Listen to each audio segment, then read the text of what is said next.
அனைவருக்கும் வணக்கம். இன்னைக்கு என்ன பண்ண பார்க்க போறோம்னா சோளம், வெள்ளைச்சோளமும் கேழ்வரகு மாவும் சேர்த்து நம்ம எப்படி கூழ் செய்ய போறோம், ஹெல்த்தியான கூழ் எப்படி செய்ய போறோம் அப்படிங்கிறதான் பார்க்குறோம்.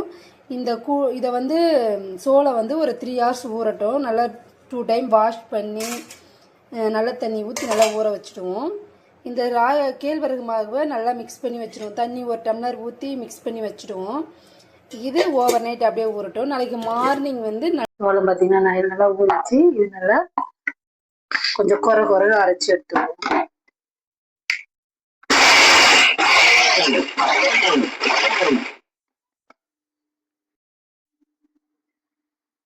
இது அப்படியே ஊறட்டும், புளிச்சு வரட்டும். இப்போ 1/2 லிட்டர் தண்ணி ஊற்றி நல்லா கொதிக்க வச்சிருவோம். நல்லா உலை காயணும். இப்போ நல்லா உலை காஞ்சிடுச்சு, மாவும் ரெடி ஆயிடுச்சு. பாருங்க, எடுக்கக்கூடிய நமக்கு தெரியுதா, நல்லா புளிச்சிருக்கு. இது உலை காஞ்சிருக்கா, அதுல ஊற்றி நல்லா கிளறணும்.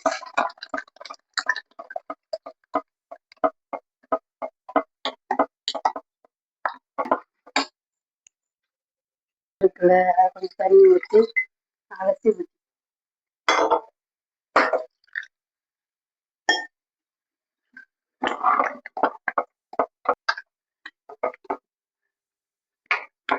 வரட்டும்.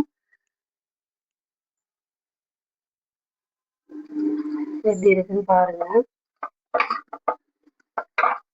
அந்த காலத்துல இதெல்லாம் சாதமாவே யூஸ் பண்ணி சைடிஷ் வச்சு சாப்பிடுவாங்க.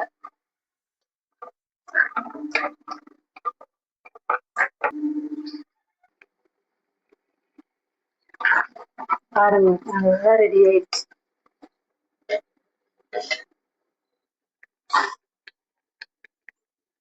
அது ரொம்ப நாள் வச்சு சாப்பிட முடியாது. இப்படின்னா ஒரு 2 days வச்சு சாப்பிடலாம். கூழ் ரெடி ஆயிடுச்சு அப்படின்னு எடுத்துக்க முடியும்.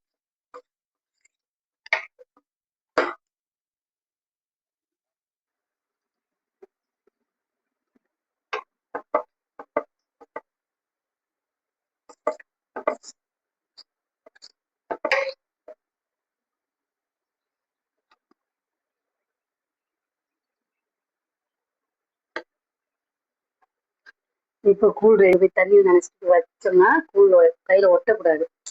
இந்த மாதிரி ஒட்டல அப்படின்னா கூழ் ரெடி ஆயிடுச்சு நமக்கு.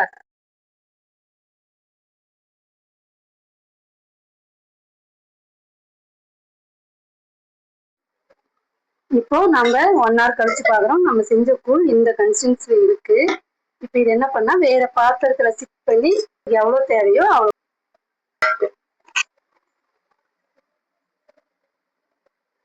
அது கூட தயிர், நல்லா கெட்டி தயிர்,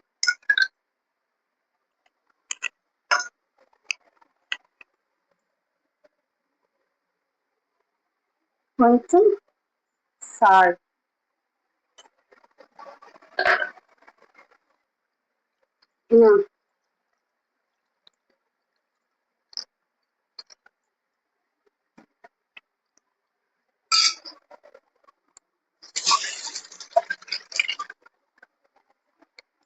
இதை நல்லா கை வச்சு மிக்ஸ் பண்ணிக்கலாம்.